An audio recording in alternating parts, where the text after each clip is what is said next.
We live? We're doing it? We're doing it live. All right. Here we are. Hope everyone's having a good Saturday. That's when I'm recording this. It's pretty beautiful out here. I'm not baking as much as I normally do in this Jeep when I do these things, but we'll see where I'm at the end. Like I said yesterday in my stream that I did in the morning, I wanted to do a video about guns, gun violence, mass shootings, talk a little bit about the first video I made, and then we'll unpack a couple other things. So here's where we're going. We're going to look at the Dayton and El Paso shootings, see how they're like, see how they're different. We'll plug in Midland, Odessa, where it makes sense. Then we're going to look at this Pew Research article that just came out that's like 3 weeks old, very up-to-date data about gun violence, about shootings, and kind of see how that plays into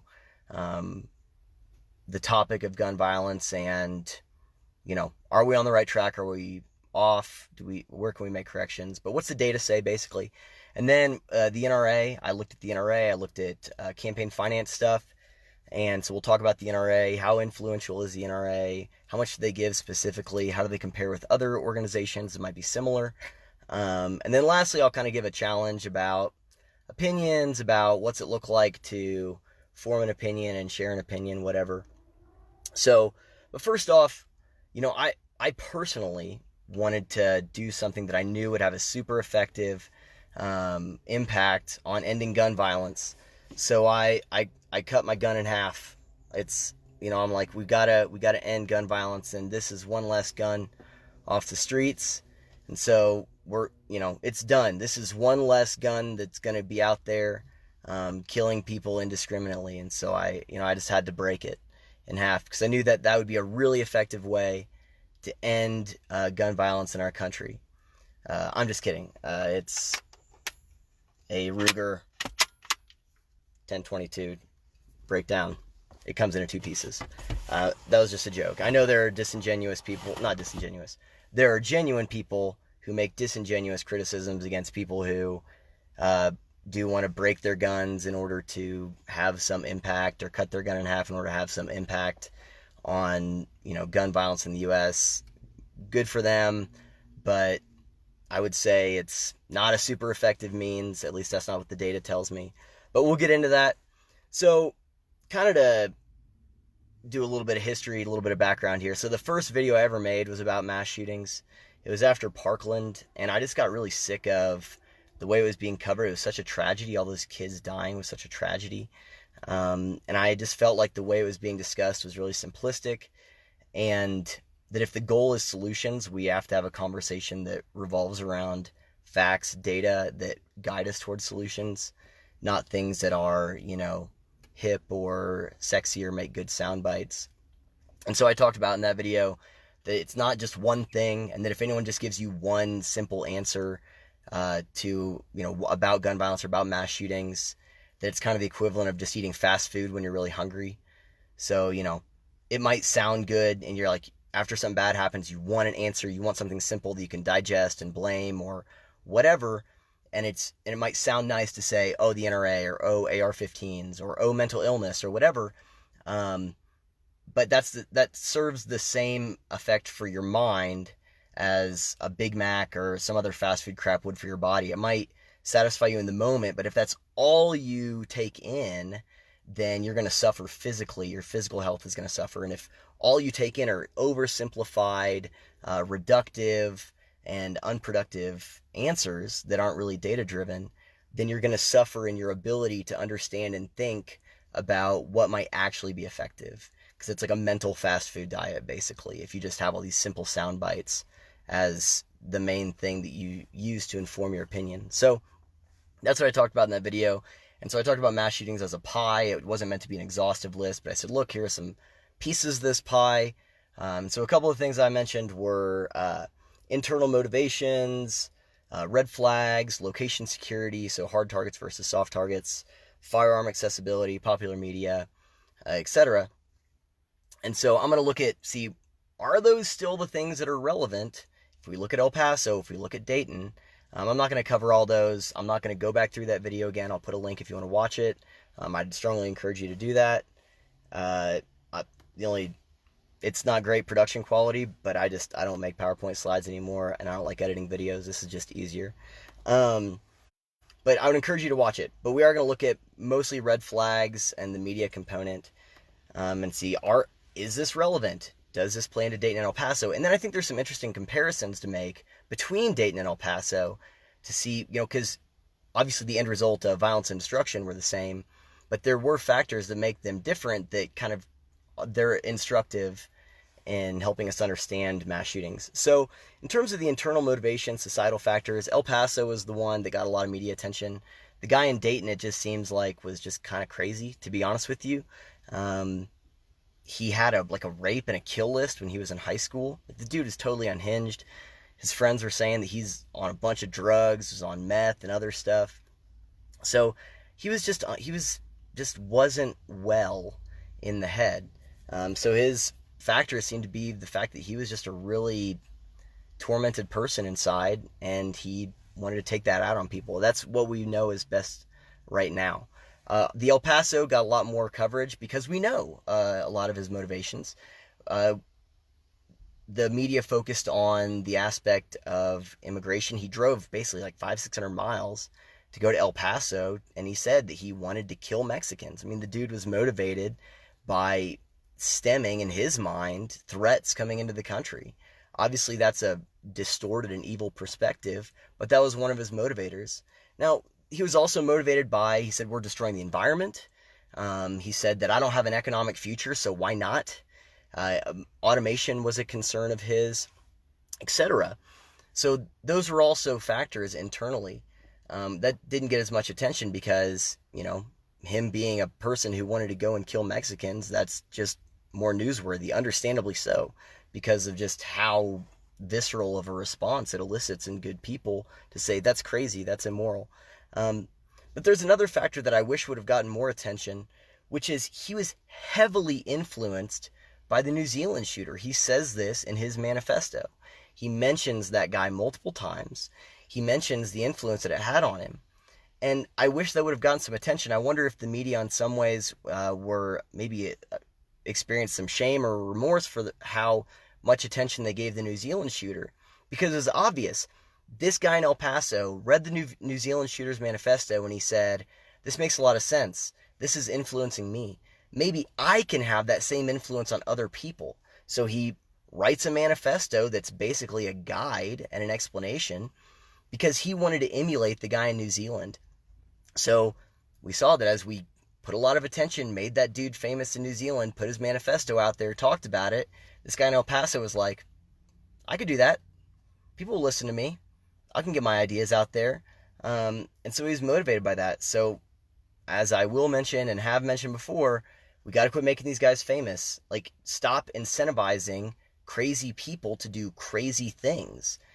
That's not good, man. Like, it's not good. We got to quit making these guys famous. And quit granting credibility to these shooters in terms of, going and killing people is a viable way to express what's frustrating you. We have to stop. So, red flags.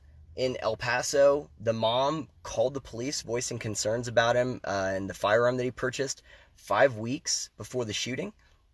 Nothing was done about that.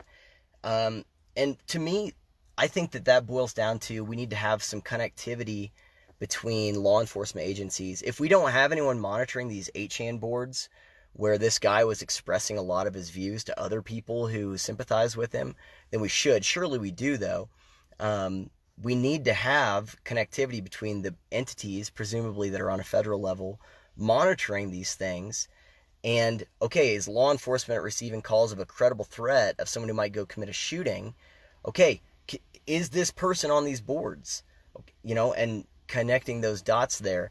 But there was a red flag there, and we've seen this numerous times. This happened in Parkland. It happened in Sutherland Springs, I think it was, where there was a guy who got a gun even though he shouldn't have, because he had this criminal record from his time in the Air Force, but the law enforcement entities weren't connected. So I think it's the same way with El Paso and again in Parkland, that we need to connect these things, and we have to have mechanisms in place to respond to these red flags, because it's just getting tiresome of how preventable a lot of these things are. in terms of just being able to respond to red flags. As you might not be able to tell, I'm a pretty big fan of red flag laws when done right. Even though Dan Crenshaw has gotten a lot of hate for his support of them from conservatives, I think that's silly. I think we need to be open to those things and look at not just saying no to them, but okay, is there a way to do this well? The shooter in Dayton, red flags also an issue. This is kind of interesting. He knew that there was red flags against him, so he used a friend to purchase his firearm and the magazine and the body armor and stuff for him because he didn't want his parents to find out, because he knew that if they found out that they would respond. So he used a friend to do it. So he circumvented the law to acquire the firearms because he knew that there were red flags against him. So the point is that there were red flags there too. I mean, like I said, the guy had a kill and a rape list in high school. There needed to be something there in terms of monitoring. What's he doing? What does he have access to? And his friend, by the way, I think that I'm not a big fan of always just like making examples of people, but there needs to be examples made of people that are willing to help these people get these firearms. His friend didn't know. There's no evidence that he was trying to help out with the shooting. And the dude also lied on the forms that he used to get some of these firearms. That was like drug offenses. But still, so that dude needs to be maximally punished. But we need to do something about, again, making sure that we have mechanisms in place that are monitoring people that have expressed intent to harm and violent intent, like this guy did, until they're no longer a threat. Or if a threat arises, or if they do have something happen, that we can have things that respond to them, like with El Paso. Parkland, there was a lot of phone calls to the police. Nothing, like lots, if I remember right, like maybe dozens. Back to red flags again. The dude in Odessa, Midland, the one that just happened, that went on the shooting spree. Basically, dude stole like a mail truck eventually at one point in time. That dude was denied a firearm using a background check. So the system worked in terms of the law there, but he, like this shooter in Dayton, circumvented the law. As of this recording, we don't know where he got that gun, but he didn't do it legally because he was denied the firearm legally. So in that case, the background check worked, but then he circumvented the law. So what that tells me is, again, those background checks do work often, but what we don't need is another law, because that wouldn't have done anything in Dayton, that wouldn't have done anything in Odessa, because these people circumvented the law. So we need to have other mechanisms that respond to these unstable individuals. The guy called the FBI like 15 minutes before he started shooting, and he was just nuts. So we need to have means of responding to people that are a threat to themselves or others in a timely way, and we need to connect all of those entities with law enforcement, because the enforcement of them is always going to happen within local law enforcement. That's where you're going to get the quickest response. Anyway, so those would have helped. I think that there are a lot of shootings, red flag laws wouldn't help. There are certainly ones where they would help, or at least would have had a higher likelihood of preventing him. So, location harm, security, or minimizing security, all of those things, basically soft targets, hard targets. This was one that, again, didn't get much coverage after El Paso, which is a little frustrating. After Parkland, I mentioned it in the video because I think it was Donald Trump had talked about arming certain teachers, and that got a whole bunch of hate. Because no one wanted to have a conversation about resistance to shooters. They just wanted to talk about removing guns. Well, what's frustrating about this in the case of the El Paso shooting is the guy specifically mentions it in his manifesto. So let's just compare Dayton and El Paso here and see that there is a legitimate, there's legitimate data to be derived from this, or a legitimate lesson to be derived from this, at least anecdotally.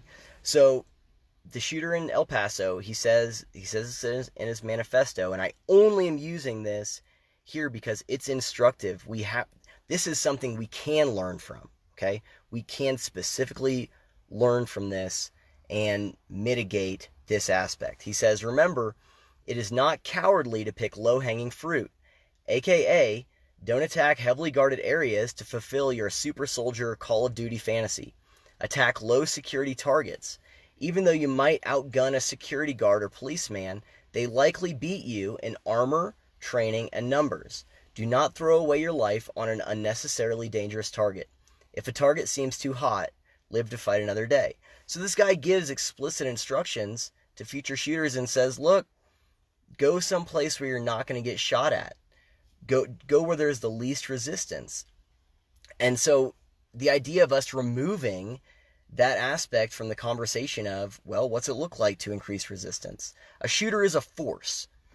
And the quicker that force runs into an obstacle that stops that force, the more the harm that's done in the meantime is mitigated.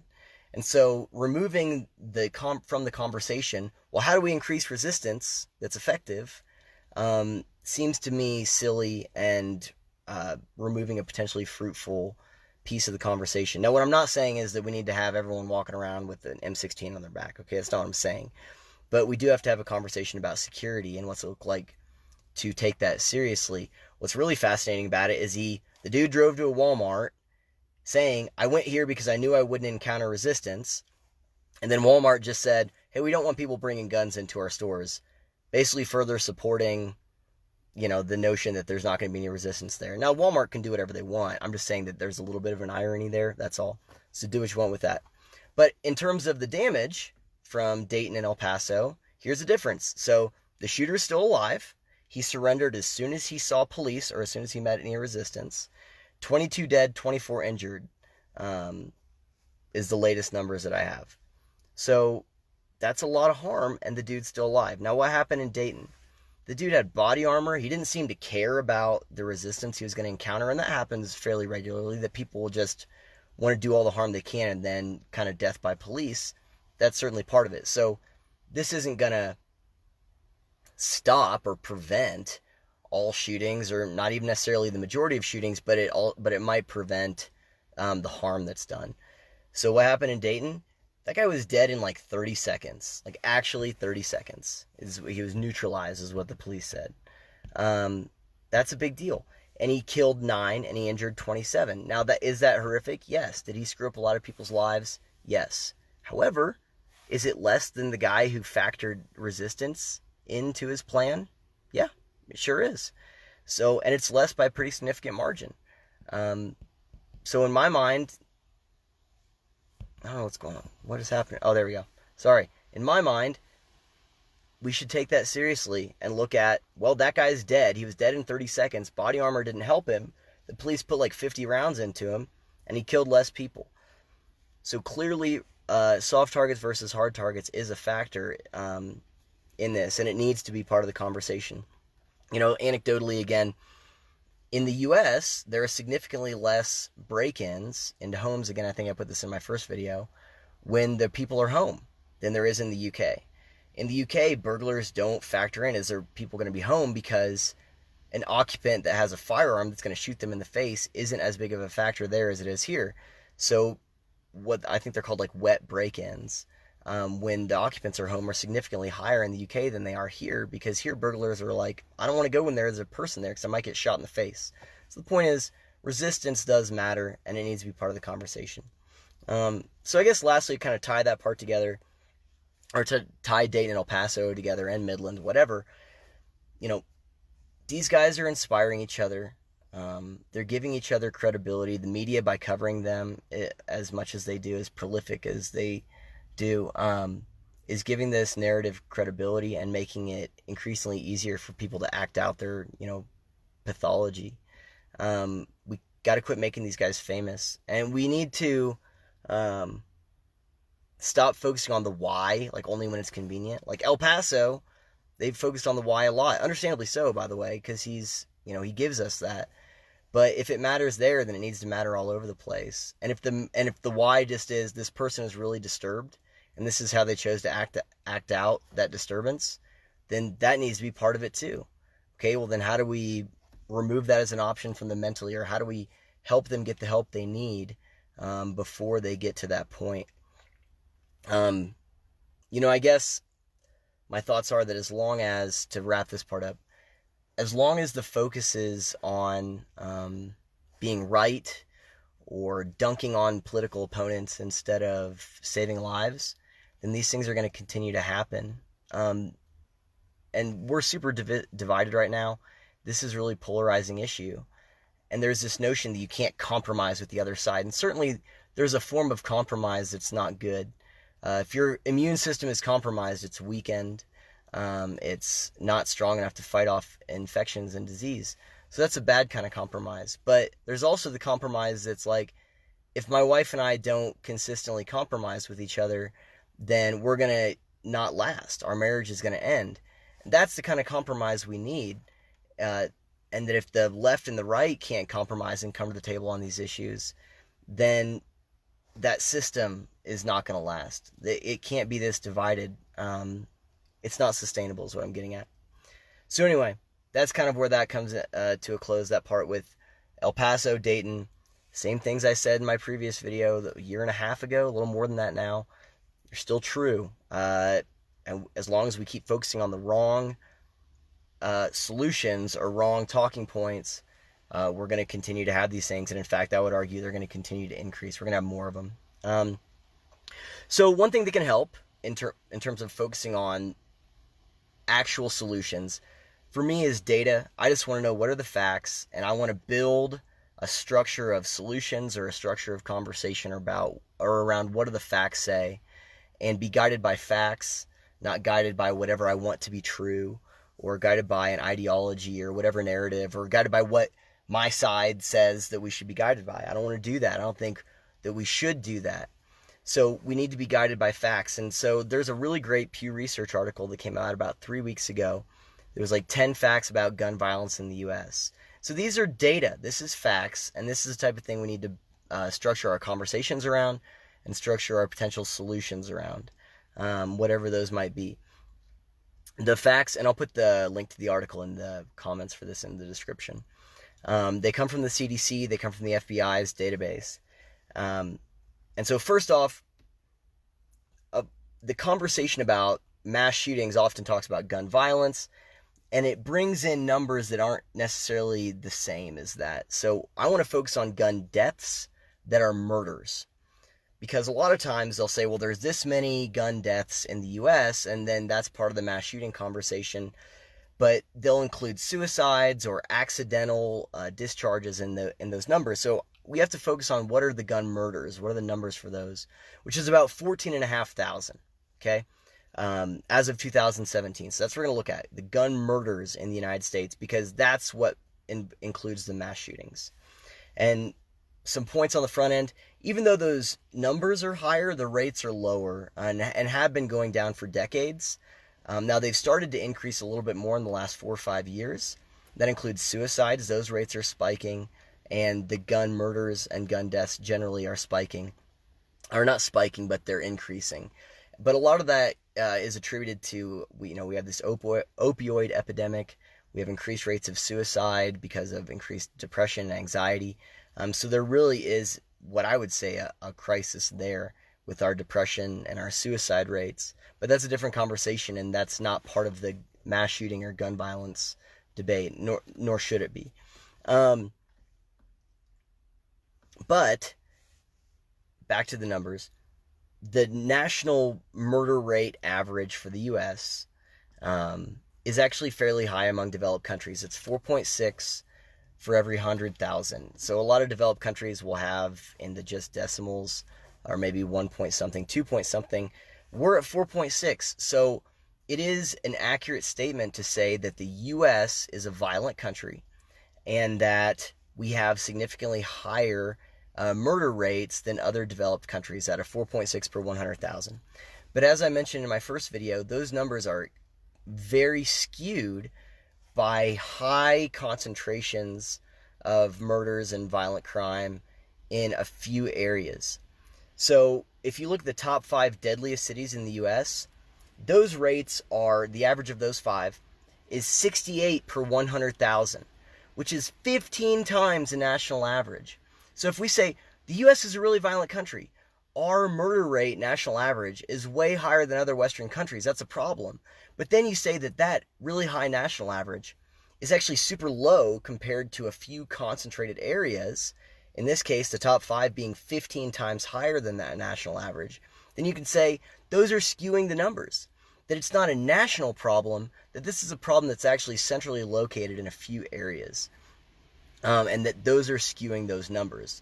Now, most people live in cities, so that makes sense there, but regardless, to say that this is a national problem and not an urban center problem would be an inaccurate statement. And we'll kind of get back to that here in a minute. But the point is that the numbers are skewed pretty heavily. And so if they're skewed because of these urban centers, then we have to look at what does the gun violence look like in those urban centers, and not conflate that with a mass shooting. Anyway, using the FBI's definition, about 0.6 of all gun homicides, so that 14,500, are from mass shootings. So 0.6 of all gun homicides in the U.S. As of about 2017 were committed from a mass shooting. Now, if you use the Gun Violence Archives definition, which is the one that is used in any, like if there's like a panel on CNN and they're talking about mass shootings and numbers or anything like that, the definition they use is the Gun Violence Archive definition, which is 4 or more fatalities excluding the shooters. Now, if you use that definition, which is the most common definition, gun homicides in the U.S., only 2.5% of them are from mass shootings, the gun homicides. The rest are from individual shootings, the rest of the murders. So this is a popular conversation. It's a hot topic that's focusing on from 0.6 to 2.5% of all gun murders in the United States. So to me, that is an immediate, if we're going to talk about red flags, that's a red flag to me, because it's an incredibly small minority of the gun homicides in our country. From those same FBI CDC statistics, about 64% are committed with handguns, which is the vast majority. All rifles, so that's scary AR-15s, that's a modified AK-47, but that's also hunting rifles. That's a black powder musket. All rifles make up 4% of all gun homicides in the U.S. as of 2017. 4%. So the thing driving the conversation, which is mass shootings or assault-style weapons by proxy, 4% of all gun homicides in the U.S. So even if you solve that problem and you get rid of all of those, there's one of the big talking points in these primary debates has been about bringing back an assault rifle ban. Get rid of all of them. Remove every single one of them from the United States. You have only solved 4% of the homicides in the U.S. annually. And by the way, that also assumes that those people won't just use a different gun. So the point is we're focusing on a minority of the deaths instead of a majority, and we're not going to get to a solution that way. I was researching a different video that I'm going to be doing, and I stumbled upon this statistic from the Chicago Police Department. And so I put it in here because, the national average is weighted by urban centers. Well, here's some good data from an urban center to look at what does gun violence look like there. So in their 2018, the Chicago Police Department's 2018 end-of-year report, they said they confiscated 9,500 illegally owned guns, which is a 5-year high. That's a big deal. And also, that equated to like 1 gun every hour. That's crazy. That's a lot of guns. So they confiscated 9,500 illegally owned firearms. Okay, here's the important part. What they say, quote, most of these guns were semi-automatic handguns. Goes with that FBI number. But nearly 200 assault-style rifles were recovered, including AK-47 and AR-15 rifles. And while there is still work to be done, the reduction is believed to have contributed to the overall drop in shootings. So, and Chicago did have a drop in shootings in 2018, so that's why they're celebrating this.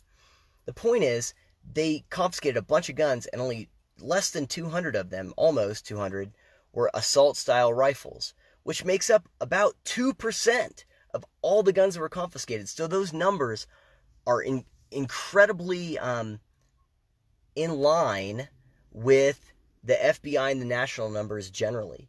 So in the places that are weighting our homicide numbers, you'll see the same numbers occurring. This is mostly handguns.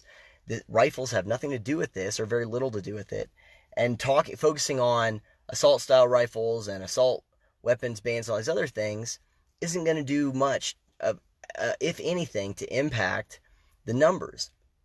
So anyway, the point is, and I thought this was maybe an interesting kind of metaphor, but if someone says that banning AR-15s or assault weapons would have a meaningful impact on ending mass shootings or ending gun violence in the country, what you can tell them is that I'm sure that their intentions are good, and that would almost be as effective as banning semi-trucks as a way to end car crash fatalities in the U.S. Because semi-trucks, those are involved in about 6% of all car crash fatalities in the U.S. And assault rifles or assault-style weapons or whatever are involved in 4%. So if you got rid of semis, that would be 50% more effective in ending car fatalities than getting rid of rifles would be in ending gun homicides. So to kind of wrap up this Pew Research article part, as I said in the first video, if anyone that points to one thing, whether it's assault-style weapons, AR-15s, the NRA, or mental health as an explanation for mass shootings or as a means of solving mass shootings, is being reductive. They're not looking at the data, and they're misinforming you. They might be doing it on accident. They might be doing it on purpose, but the point is that they're misinformed. So if you do care about these things, if you do care about helping people, if you do care about making a difference in people's lives, which I think most people do, then it has to be centered on data. It has to be centered on facts. Anything else isn't going to be productive. So the data's here. I'll link it. You guys can look at that, decide for yourselves if this was a accurate representation of the facts.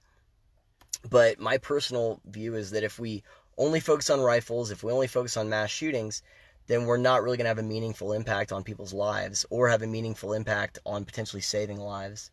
In 2016, there was about 3,500 shootings that took place in Chicago. Banning assault-style rifles or anything like that would do very little to help the victims of those shootings. 3,500 in that one city in a year, that's crazy. We need to have a more robust conversation about this. So lastly, to kind of keep things in perspective, I was looking it up. I understand the media covers things that are newsworthy. I get that. I don't slight them for that. This isn't a critique of what they cover necessarily. But accidental falls account for over 120 times more deaths in the U.S. each year than mass shootings do. 120 times. Just from people falling down on accident and dying. Now, most of that is elderly people, but still, that's 120 times more deaths than mass shootings. And accidental poisonings account for over 215 times more deaths annually in the U.S. than mass shootings. And this is using that loose definition of mass shooting. That's not the FBI's definition. So those two things combined are 335 times more deaths in the U.S. than quote-unquote mass shootings. But no one cares about accidental falls. No one cares about accidental poisonings. So the point is we just have to keep it in perspective. Neil deGrasse Tyson tweeted out something similar after, I think it was El Paso, and he got a bunch of hate. But all he was saying is, look, we have to keep these things in perspective. I understand that this is sensational, and it does deserve coverage, but we might be blowing up or expanding out the impact of this numerically in terms of things that are actually killing people in the U.S. It might be getting disproportionate coverage. And the other thing I would challenge you is that, unless you find yourself equally fired up to sign a petition or go to a rally or vote for a politician who is in favor of ending or reducing accidental poisonings in the U.S. or accidental falls in the U.S. because something has to be done, unless you get equally as fired up about that as you do about assault rifle bans or whatever, then I would say that perhaps that's a more emotionally driven perspective than a data-driven perspective. It's not to say we shouldn't care. It's not a contest. The point is what amount of weight are we putting on one issue over another, and are we looking at what will actually help people by looking at what's actually hurting them, or are we just looking at what's the most sensational thing in the moment? So moving on to the NRA, I wanted to incorporate that into this because naturally, after any of these shootings, one of the big talking points is we have to get the NRA out of politics. They are complicit in this. some group in San Francisco just labeled them a domestic terrorist organization. And to be honest, I didn't know anything about the NRA's campaign contributions, how much leverage they have in politics, but I wanted to know because I wanted to have an informed opinion about it. So I researched them on a website called Open Secrets. I'd encourage you to go there. I'll put a link. And Open Secrets is great. They've got tons of campaign information because all this stuff has to be made public. And so I looked up the numbers, and so we'll just put the numbers out there. But I'll tell you on the front end, I don't have a dog in this fight. Like I said, I didn't really have a view either way going in. The closest I would say is that my initial gut feeling was that they probably give money to people that agree with them instead of buying politicians. You know, no one who goes into politics just has no opinion on guns and then gets bought by the NRA. At least that seemed something that would be intuitive to me. It seemed to make more sense they would give to people that agree with them, but I wanted to know for sure. I didn't know. So, like I said, as my dad would say, I don't have a dog in this fight. So I just want to look at the facts. Here are the facts. So since 1990, that's as far back as the data goes that I was able to find, the NRA has donated $22.8 million to political campaigns, split 84-15 among Republicans and Democrats. So 84% of that 22.8 mil went to Republicans, 15% went to Democrats. In 2018, that number was 98-2. So that's a big shift, right? So the average is 84-15. In the most recent election, the midterms in 2018, they did 98% to Republicans, 2% to Democrats.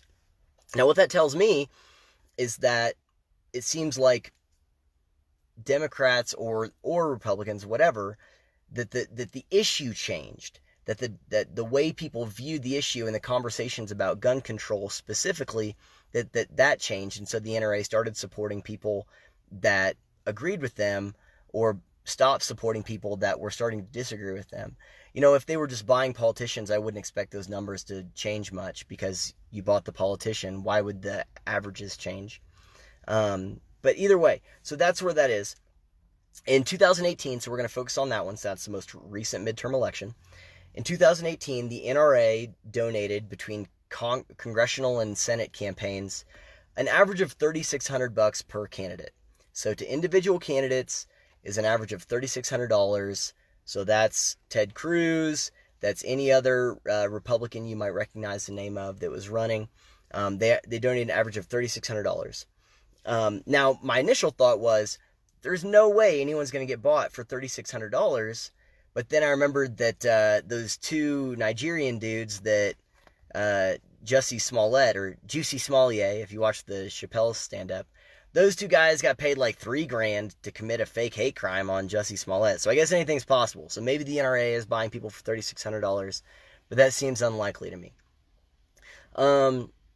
Regardless, anything's possible. So the point is that if we're going to look at the NRA as an organization that's donating to campaigns and exerting heavy influence on politicians, those are the numbers. So if you say this is what they're doing, then those numbers are reflective of how they're doing it, okay? So I'm not putting a judgment, I'm not saying it's right or wrong, but if that's the view you want to hold, then you have to say that those numbers are how they're doing it. In 2018, they donated about $860,000 to Republicans out of an $880,000 total. Now let's look at another organization. Let's look at another issue that's pretty contentious between the left and the right. And that would be the topic of abortion. So Planned Parenthood would be kind of in that same vein of an organization that donates to campaigns, that's an action group that tries to raise awareness and supports abortion, supports Roe v. Wade, the same way the NRA would be advocating for the Second Amendment and supports gun rights, gun ownership, etc. So I think it's safe to say that Planned Parenthood operates in that sphere the same way that the NRA does in terms of who they give and why they give. In 2018, so if we look at them as an organization that would be on the other side, but in the same general sphere of issues, Planned Parenthood spent an average of $2,800 in congressional and Senate races, but about 100% of it went to Democrats. Now, the numbers for their averages, it only goes back to 96, but it's the same trend. So they, in the early 2000s, were giving like 7 to 12% to Republicans, but that began to sharply decline in 2006 to about the 0% you see today, where 100% of it basically is going to Democrats. So, again, that tells me that they didn't purchase Republicans or Democrats, that the issues might have changed. So that the way we talk about abortion over the last decade or two has probably changed the same way we talk about guns. But they gave an average of $2,800, so that's less than the NRA, to individual campaigns. $2,800 compared to $3,600, so that's $800 less. But here's the total spending. So like I said, in 2018, the NRA spent about $880,000 total. That's individual campaign contributions. That's contribution to PACs, political action committees. Everything was $880,000. It's a lot of money. In that same election cycle, Planned Parenthood spent $7.18 million on individual campaigns and on PACs and other organizations. $7.18 million. And of that, $5,700 went to Republicans. Now, I'm not saying, they can spend however they want, but the point is that they outspent the NRA by 8 times in that election cycle. So if you're just looking at contributions, if you're just looking at money spent, who exerts more influence in the political sphere in the 2018 election? Planned Parenthood or the NRA? There is no way you can argue that the NRA exerts more influence than Planned Parenthood does. Now, I'm not saying that Planned Parenthood's buying politicians, and I'm not saying the NRA is. In fact, here's an unpopular opinion. I think people should be able to give however much they want to campaigns. I do. I just don't think it should be as freaking hard as it was for me to get that information. Now, Open Secrets is fairly intuitive to use, but there's a lot of terms I had to look up. There's a lot of jargon. You got to look at the PACs and the organizational contributions, etc. But the point is, I think people should be able to get as much as they want from whatever companies. If BP wants to donate $50 million to some politician, they should be able to do that. But I want that information front and center on their website. I want that listed whenever you go to the polls. Here's the top 20 contributors to this person's campaign. And then we can decide. Because my guess is that if you saw that a politician took an exorbitant amount of money from an organization, you would say, that's a lot. They might be beholden to them. I'm not sure I want to support that. So that's my personal view on it. However, if you do want to hold the view that the NRA is bad, that they are complicit in buying politicians and complicit in these mass shootings, then you have to also believe that about Planned Parenthood. You cannot hold those two views in contention. You have to say Planned Parenthood's doing the same. And you have to concede that Elizabeth Warren or Bernie Sanders or Nancy Pelosi all only support abortion because they're bought and paid for by Planned Parenthood. The same way that Ted Cruz only supports gun rights, or Mitch McConnell only supports gun rights because he's bought and paid for by the NRA. Now, I don't think either of those statements are true. But if you hold one, you have to hold the other. Because the reality is, I think Bernie Sanders took like $3,000 from Planned Parenthood in 2018. Nancy Pelosi took $5,000, which is more than the average NRA campaign contribution. So if you think that the NRA is buying politicians and they're complicit in mass murders, then you have to say that Planned Parenthood is buying politicians and that those same politicians are complicit in the mass murder of children, depending on your view on that. So all I'm saying is we have to be logically consistent on this, okay? And again, to just say, well, the NRA is doing this, well, maybe. I don't think the numbers support that. I'll link you to the website and you can decide for yourself. But I don't think the numbers support that. And again, whether it's NRA, AR-15, mental illness, red flag, I don't care. If you're only focusing on one thing and not on the topic as a whole, and you're not seeing if data supports what you're saying, then you're not actually participating in a conversation that's going to be meaningful or productive. And I'm not going to trust that person, right or left. I don't care. If a person on the right is only saying mental illness, I'm not going to trust that person because I'm saying that's really simplistic. If a person on the left is only saying NRA assault weapons, I don't trust that person because that is too simplistic. So you have to look at these things and look at, say, what does the data support, and be driven by that, not just dunking on your political opponents, not just, sticking to your side's piece of it.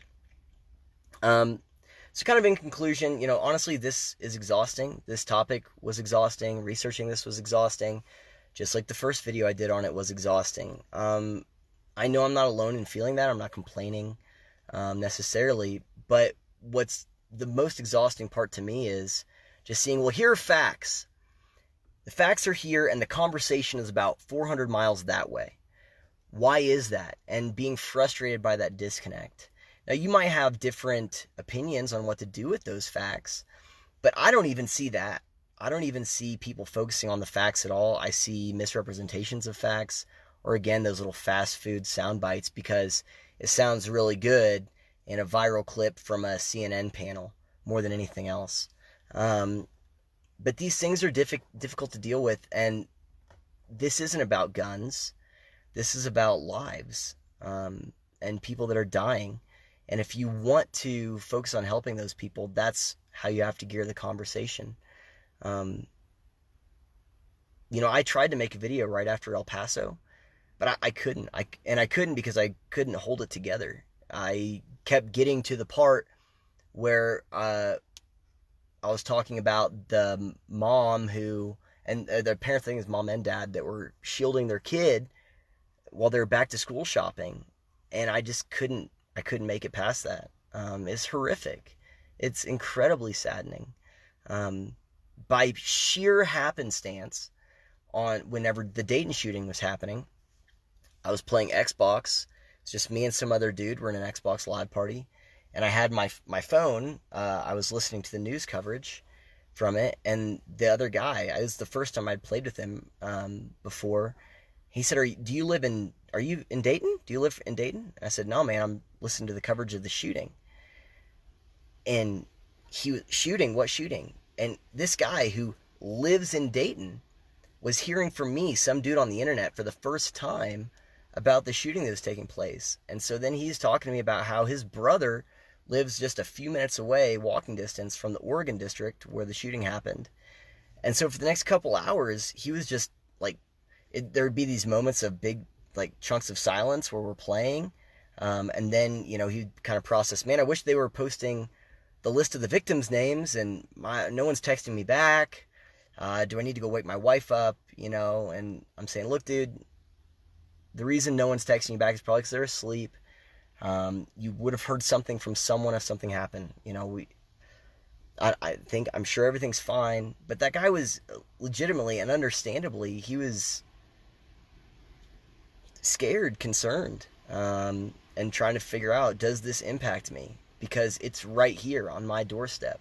So I get it. These are horrific, and they have extreme impacts on people's lives.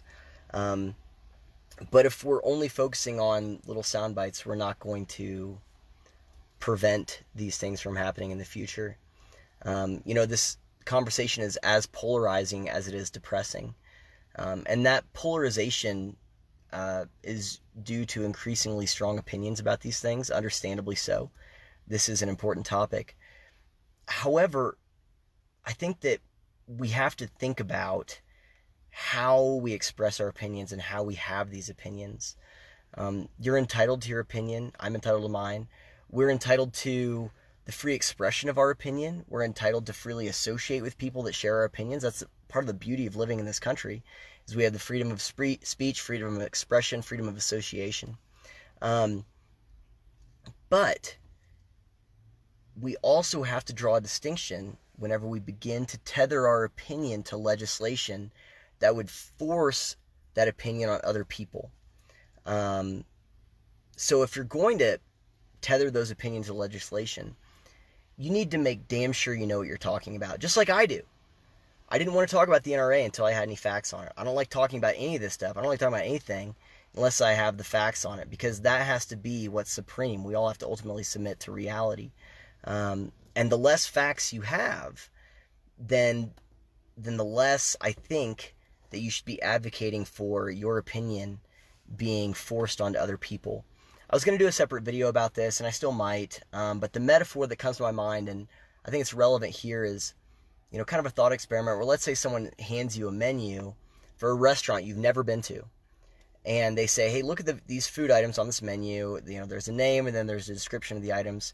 Just kind of give us your general view on what sounds appealing, what you would order, and what doesn't sound appealing, and what you would, be grossed out by and would never order.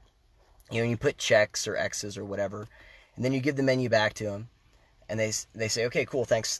You've now expressed your opinion on something that you're not super well informed about, but you can read the description and read the name, and then take that a step further and ask, okay, would you feel comfortable banning other people from ordering those menu items or removing those menu items entirely based on that uninformed opinion?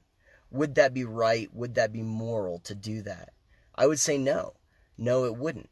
Now, let's say you worked there and you knew that the chicken was never refrigerated, or that 100% of people that ate the oysters got food poisoning, or this one chef that dealt with all the salad stuff never washed his hands. The more information you would have there, then the more you would be qualified to use your opinion to potentially guide the actions of others and say, yeah, I would never suggest anyone order the chicken from the menu because they don't refrigerate that. They're going to get sick. Or you probably shouldn't order the salad because that guy doesn't wash his hands. So the knowledgeability and how informed that opinion is directly tied to how, I guess, qualified or how right it would be to legislate that opinion, basically. So the point is, we need to know that where our opinions end and legislation begins, and keep those in an open hand. And we have to listen to the opinions of others. So I'll just leave you with this quote from John Stuart Mill that I think is incredibly necessary today. I quote John Stuart Mill a lot for good reason. But here's what he says. He says, "He who knows only his own side of the case knows little of that. His reasons may be good, and no one may have been able to refute them. But if he is equally unable to refute the reasons on the other side, if he does not so much as even know what they are, he has no grounds for preferring either opinion." In other words, if he can only articulate his side really well, and he doesn't know how to articulate the opinions of others or the counterpoints, then he has no reason to prefer one to the other because he only knows one part of it.